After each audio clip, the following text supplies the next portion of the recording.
The air shimmered with heat above the crystalline water of the Pinewood Community Pool as Marco Gutierrez surveyed his handiwork with pride.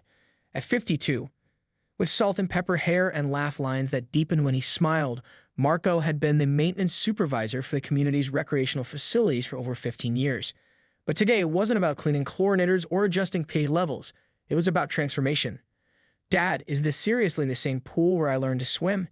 his daughter Alina asked, standing beside him with her arms crossed, genuine amazement in her voice. The normally modest neighborhood pool had undergone a metamorphosis. Strings of colorful paper lanterns crisscrossed overhead, catching the late afternoon sunlight. A professional DJ booth was set up on the far end of the deck. Food trucks lined the parking lot, their savory aromas already drawing a crowd, even though the event wasn't scheduled to begin for another 30 minutes. Hard to believe, right? Marco grinned, his chest swelling with pride. First annual Splash into Summer fundraiser. Every penny goes straight to rebuilding the children's playground that got damaged in the spring flood. The playground had been Pinewood's heart, a place where generations of local kids had played. When the freak storm had swept through 3 months ago, leaving the beloved wooden structure splintered and unsafe, the community had been devastated. The town's budget couldn't cover repairs until next fiscal year, which meant an entire summer, possibly longer, without the playground. Marco wouldn't accept that, not when his own grandchildren were among those disappointed kids. Elena squeezed her father's shoulder. "Mom would have loved this," she said softly. It had been 2 years since cancer had taken Lucia, but her spirit of community service lived on in her husband's determination. "She's the one who taught me that complaining doesn't fix problems. Action does," Marco replied, blinking rapidly. The initial town council meeting after the flood had been disheartening. Budget constraints, insurance complications, red tape, excuse after excuse for why nothing could be done quickly. Marco had sat quietly in the back row, listening as parents voiced their frustration and children's disappointed faces looked on. With the meeting adjourned with nothing but promises to revisit the issue in 6 months, something had clicked inside him. What had started as Marco's solo mission quickly gathered momentum. Volunteers appeared. Donations trickled in. Local businesses offered support. Within weeks, what began as a modest pool party fundraiser evolved into the most anticipated community event of the summer. Mr. Gutierrez, a teenage lifeguard, jogged up, clipboard in hand. The fire marshal just finished his inspection. "We're good to go, capacity approved for 300. Marco nodded his thanks as his phone chimed with a text from the DJ confirming arrival. Everything was falling into place perfectly. Too perfectly, perhaps. "Here comes trouble," Elena muttered under her breath, subtly nodding toward the pool entrance. Valerie Harrington's designer sandals clacked aggressively against the concrete as she marched toward them, her face set in a familiar scowl. As the self-appointed president of the Pinewood Homeowners Association, Valerie, or Pool Karen, as the neighborhood kids had dubbed her, had made it her personal mission to enforce every regulation, whether it actually existed or not. "Absolutely not, Marco," she declared before even reaching him, her voice carrying across the pool deck. "This event is completely unauthorized. I've already called code enforcement and the sheriff's department." Marco's stomach dropped, but he kept his expression neutral. "Good afternoon to you too, Valerie. Actually, we had all the necessary permits." He reached for the binder on the nearby table. Valerie sniffed, ignoring the offered documentation. "A community pool is for swimming, not for some carnival. This will bring outsiders, traffic, noise. It's completely inappropriate for our neighborhood." Marco's pulse quickened as he watched Sheriff Ray Townsend unfold his tall frame from the cruiser. The sheriff adjusted his hat against the late afternoon sun and surveyed the growing crowd with an unreadable expression. At 63, Ray had been Pinewood's sheriff for nearly 2 decades. Fair-minded but by the book and not one to be swayed by emotional appeals when rules were broken. Valerie Harrington materialized at the sheriff's side before he'd taken 3 steps, her crimson-manicured fingernails gesticulating wildly as she spoke. Even from a distance, Marco could see her triumphant expression. His heart sank. "Dad, I've got the permit binder," Elena said, sliding it into his hands. "Every signature, every approval, right down to the noise variance until 10 p.m. Marco nodded gratefully, but doubt gnawed at him. He'd navigated the labyrinthine bureaucracy of town permits for weeks, but had he missed something? Valerie wouldn't have called the authorities unless she thought she had legitimate grounds. The DJ had started playing family-friendly summer hits, and children were already splashing in the shallow end of the pool. Food truck vendors called out orders. The playground fundraiser thermometer poster by the entrance showed they already collected almost $2,000 in pre-sales and donations, and the event had barely begun. "Mr. Gutierrez." Sheriff Ray's deep voice cut through Marco's thoughts as he approached, Valerie hovering beside him like a bird of prey. "Seems we have a situation here." Sheriff, Marco nodded respectfully. I have all the necessary permits and approvals. He opened the binder, but Valerie interjected before he could continue. What Marco conveniently fails to mention, she said, her voice carrying so that nearby attendees turned to watch, is that community pool facilities cannot be used for private fundraising events per HOA bylaw 16B, which I personally helped draft 3 years ago. A small crowd had begun to gather, parents pulling curious children close, teenagers pausing their volleyball game to watch. Marco felt the weight of their stares, their hopes for the playground restoration resting on his shoulders. This isn't a private fundraiser, Marco responded evenly. It's a community event approved by a majority vote of the board. A subcommittee vote, Valerie corrected sharply. Not a full board vote, an improper procedure that invalidates any approval. Sheriff Ray held up a weathered hand, silencing them both. Let me see those permits, Marco. As the sheriff flipped through the binder, Valerie's smile grew increasingly smug. Elena squeezed her father's arm supportively, but Marco could see concern in her eyes. The music seemed too loud now, the laughter too fragile. Everything seems in order with the town permits, Sheriff Ray finally said, glancing up. But if there's an HOA bylaw issue, that's between you folks and your board. Valerie pounced. Exactly. And as HOA president, I am exercising emergency authority to shut this down immediately as an unauthorized use of community property. A collective groan rose from the onlookers who had gathered close enough to hear. Marco spotted Pablo, a 7-year-old from down the street, clutching his mother's hand. The boy had been asking weekly when the playground would be fixed so he could use the special adaptive swing again, the only one in the district accessible for his wheelchair. Valerie, Marco said quietly, this event is going to raise enough money to rebuild the playground by the end of summer. Kids like Pablo have been waiting. Rules exist for a reason, Marco, she cut him off. If we make exceptions, where does it end? Next thing you know, people will be having quinceañeras and birthday parties here. An uncomfortable silence fell at her thinly veiled reference. Marco felt heat rise in his face, not for himself, but for the Latino families present who had clearly heard Valerie's implication. Sheriff Ray's radio crackled, breaking the tension. He stepped aside to respond, then returned with a curious expression. I just got word that Mayor Phillips is on his way here, he announced. Says he wants to make an appearance at Pinewood's biggest community event of the summer. Valerie's face fell. The mayor? But apparently his office received a personal invitation, the sheriff continued, eyeing Marco. So, Sheriff Ray unclipped the microphone from his shoulder with deliberate slowness, his weathered face revealing nothing as the crowd around them grew. Valerie Harrington's eyes darted between the approaching mayor and the sheriff, her perfectly maintained composure beginning to crack. Marco felt a trickle of sweat run down his back that had nothing to do with the summer heat. Before the situation escalates any further, Sheriff Ray said, his deep voice carrying natural authority even without amplification, I think we need to get a few facts straight. He lifted the microphone to his lips. Marco braced himself. In his 15 years at Pinewood, he'd seen the sheriff shut down graduation parties for noise violations and clear out park gatherings for minor permit infractions. Ray Townsend was above all else a man who valued order. The feedback from the DJ's speakers squealed briefly as the sheriff's microphone connected to the system. Conversation ceased as all eyes turned toward him. Good evening, Pinewood, Sheriff Ray began, his voice booming across the pool area. For those who don't know me, I'm Sheriff Ray Townsend. I was called here today regarding a complaint about this fundraiser. Valerie straightened her shoulders, a satisfied smile beginning to form. Now I've reviewed the permits, the sheriff continued, and everything appears to be in order with the town. As for the HOA concerns that Ms. Harrington has raised, he paused, looking directly at Valerie. Well, I'm not in the business of enforcing homeowners association bylaws. That's between you folks. Valerie's smile faltered. But Sheriff, this unauthorized event. However, Sheriff Ray continued as though she hadn't spoken, what I am in the business of is this community. I've served Pinewood for 19 years now. Seen kids grow up, families form, neighbors help neighbors. He turned slowly, taking in the colorful decorations, the families enjoying themselves, the fundraising thermometer by the entrance.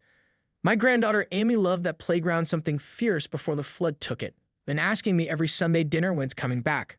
The crowd had grown silent, hanging on his words. Even the children had paused their splashing. So while I came here on official business, the sheriff continued, a hint of a smile breaking through his professional demeanor, I think I'll stay on personal time. In fact, he reached into his pocket and pulled out his wallet, extracting several bills. Here's my contribution to the cause. He walked over and placed the money in the donation box by the entrance, to spontaneous applause from the gathered families. Marco exhaled a breath he hadn't realized he was holding. Mayor Phillips had made his way through the crowd during Sheriff Ray's speech, cameras, and assistants in tow. "Sheriff, didn't expect to see you here. Is everything all right?" he asked, glancing between Ray and Marco and a visibly seething Valerie. "Just fine, Mayor. Just making a donation to the playground fund," Sheriff Ray replied, extending his hand. "Fine event the community has put together here. The mayor being perfectly at ease among constituents and cameras, isn't it? This is exactly the kind of community initiative that makes Pinewood special. Neighbors helping neighbors, coming together to rebuild something important for our children without waiting for government bureaucracy." He clapped Marco on the shoulder. "And it's all thanks to organizers like Marco here." Valerie stepped forward, smoothing her expression into one of practiced cordiality. "Mayor Phillips, while we appreciate community spirit, there are proper channels for—" "Valerie Harrington, isn't it?" The mayor interrupted, his politician's smile never faltering. "Theodore called my office earlier today. Mentioned there might be some confusion about the bylaws regarding this event. I'm so glad to see you here supporting it despite that initial misunderstanding." Theodore Barnes winked at Marco from behind the mayor's entourage. Well, Valerie stammered, acutely aware of the news photographer positioning for a shot. "In fact," the mayor continued smoothly, "why don't you join us for the ceremonial ribbon cutting? As HOA president, your support means a great deal to the community." The trap was set so perfectly that Marco almost felt sorry for Valerie. Almost. The crowd waited, an expectant hush falling over them. To refuse would mean publicly opposing a children's playground fundraiser in front of local media, the mayor, and half the neighborhood. To accept meant tacitly approving the event she just tried to shut down. Marco watched the calculation in her eyes, the moment when self-preservation won out over. The setting sun cast long shadows across the Pinewood community pool as the Splash into Summer fundraiser reached its peak. Colored lights strung overhead had taken over for the fading daylight, reflecting off the water where families still splashed and played. The DJ had shifted to slower, more relaxed summer songs, creating the perfect soundtrack for what had become the community event of the season. Marco stood by the donation table, stunned by the running total displayed on the tablet. They had tripled their original goal. The playground wouldn't just be repaired. It could be completely renovated and upgraded with this kind of funding. "I think we need to order more food," Elena said, appearing at his side with a clipboard. "The trucks are running low and people are still arriving." She gestured toward the entrance where a steady stream of newcomers continued to file in, many holding cash or checks in hand. "How is this possible?" Marco asked, bewildered by the turnout. Elena held up her phone. "Social media." After Sheriff Ray's speech and that moment with Pablo, people started posting. The local news picked it up for their evening broadcast. Then someone shared a video of Valerie trying to shut us down alongside Pablo donating his savings. She scrolled through her feed. It went mini-viral in the county. "People from 3 towns over are coming to support us." Marco shook his head in amazement. "Speaking of Valerie, where did she go?" "Last I saw, she was trying to explain to some board members why she called the sheriff on an event that's making the community look good on the news," Elena replied with a barely concealed smile. As if summoned by her name, Valerie appeared near the refreshment table, no longer the picture of commanding authority she had been hours earlier. Her perfectly styled hair had wilted in the humidity, and she stood alone, watching the festivities with an expression Marco couldn't quite decipher. "I should probably talk to her," Marco sighed, his natural compassion overtaking his lingering frustration. "Dad, she tried to destroy this whole event," Elena protested. "And yet," Marco replied, gesturing around them, "she ended up making it more successful than we could have imagined." He squeezed his daughter's shoulder. "Keep an eye on things. I'll be right back." Marco made his way through the crowd, accepting congratulations and thanks from neighbors as he passed. When he reached Valerie, she was staring into her untouched cup of lemonade. "Mind if I join you?" he asked, keeping his tone neutral. Valerie looked up, her usual sharp retort apparently abandoned. After a moment's hesitation, she nodded almost imperceptibly. Marco leaned against the table beside her, both of them watching the celebration unfold. "Quite a turnout," he offered. "Yes," she replied stiffly. "Your daughter is quite the social media strategist." "Elena just posted what was already happening," Marco said. People responded because they care about the playground. Valerie's jaw tightened. "I care about this community too, Marco, contrary to what everyone seems to think." "I know you do," Marco said, surprising her. "Just in a different way." A silence stretched between them, filled by distant laughter and music. "My grandson asked about the playground again yesterday," Valerie finally said, her voice so quiet Marco had to lean closer to hear. "He lives with my daughter in Oak Ridge, but they visit every other weekend. That adaptive swing was the only reason he ever wanted to come to the park." Marco turned to look at her, genuinely stunned. Your grandson uses the adaptive swing, like Pablo? Valerie nodded, still not meeting his eyes. Jacob, he's 6, has cerebral palsy. She took a shaky breath. My daughter asked last week when it would be fixed. I told her these things take time, that there are procedures. Understanding dawned on Marco. You didn't know about the fundraiser? That rebuilding the playground was the whole point in this event? I assumed it was just another one of those summer parties that get out of hand, she admitted. Last year's graduation party at the pool left broken glass everywhere. The year before that, someone's birthday ended with police citations for noise violations at 2 a.m. Marco processed this revelation. So when you saw us transforming the pool area, I thought it was happening all over again, Valerie confirmed. I didn't read the flyers. I just saw the DJ setup, the crowds forming. She finally looked at him directly. I've spent 7 years on the HOA board trying to keep this neighborhood safe and orderly. Sometimes that means being the bad guy. 6 weeks later, a gentle September breeze rustled through the trees surrounding Pinewood Community Park as Marco Gutierrez stood back to admire the completed playground. What had begun as a simple restoration project had evolved into something far more impressive than anyone could have imagined. The wooden structures damaged by the flood had been replaced with modern, durable equipment in vibrant colors.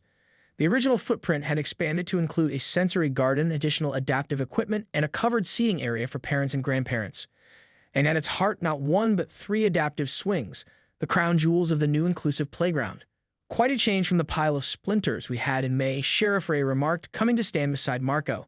He was in civilian clothes today, having taken the afternoon off for the ribbon-cutting ceremony. I still can't believe he pulled it off so quickly, Marco replied, shaking his head in wonder. Well, when you have the HOA president personally calling in favors with the zoning board and permits office, Sheriff Ray left the sentence hanging, a knowing smile on his face. Marco chuckled, still amazed by the transformation that had occurred, not just in the playground, but in Valerie Harrington herself. Following the pool fundraiser, she had thrown herself into the playground restoration project with surprising enthusiasm. Her attention to detail and formidable organizational skills, once directed at enforcing bylaws, had proven invaluable in navigating bureaucratic hurdles. Is everything ready for the ceremony? Elena asked, joining them with her clipboard. A constant accessory these days since she'd been appointed to the Parks and Recreation Committee last month. Just waiting on the guest of honor, Marco said, checking his watch. As if on cue, a minivan pulled into the parking lot, followed by several other vehicles. Valerie emerged from the first car, helping a small boy in leg braces carefully navigate his way out of his seat. Jacob, her grandson, was visiting specifically for today's opening. Behind them, Pablo and his parents arrived, the boy's excitement visible even from a distance as he spotted the new swings. Nana, is that it? The special swing? Jacob asked, loud enough for his voice to carry across the playground. It certainly is, Valerie answered, her face softer than Marco had ever seen it. And look who else is here to try it out. Pablo's wheelchair approached, the two boys eyeing each other with the instant connection of children who share similar challenges. Do you use a special swing too? Pablo asked Jacob. Jacob nodded seriously. At physical therapy. But now we can swing here. I helped pay for it, Pablo announced proudly, with my lemonade money. Wow, Jacob replied, clearly impressed. I just brought cookies for today. I like cookies, Pablo decided, and just like that, a friendship was born. Nearby, Theodore Barnes settled onto one of the new benches looking far healthier than he had on the day of the fundraiser. After his blood sugar incident, he finally agreed to accept some help around his house. Alita now checked on him twice a week, and he becomes something of a mentor to her as she navigated her new committee role. Mayor Phillips arrived with his usual entourage, plus local news reporters. The Pinewood Playground Miracle, as the media had dubbed it, had become something of a regional feel-good story, a case study in community action overcoming bureaucratic obstacles. Gutierrez, the mayor called warmly. This place looks even better than the renderings, and completed in record time. We had excellent help, Marco replied, nodding toward Valerie, who was now chatting amicably with Pablo's mother. As the crowd gathered from the ceremony, Marco found himself standing next to Valerie, an arrangement that would have been unthinkable 2 months ago. The accessibility consultant said this playground now exceeds state standards, she informed him, unable to completely abandon her official tone even on this celebratory day. It's the most inclusive design in the county.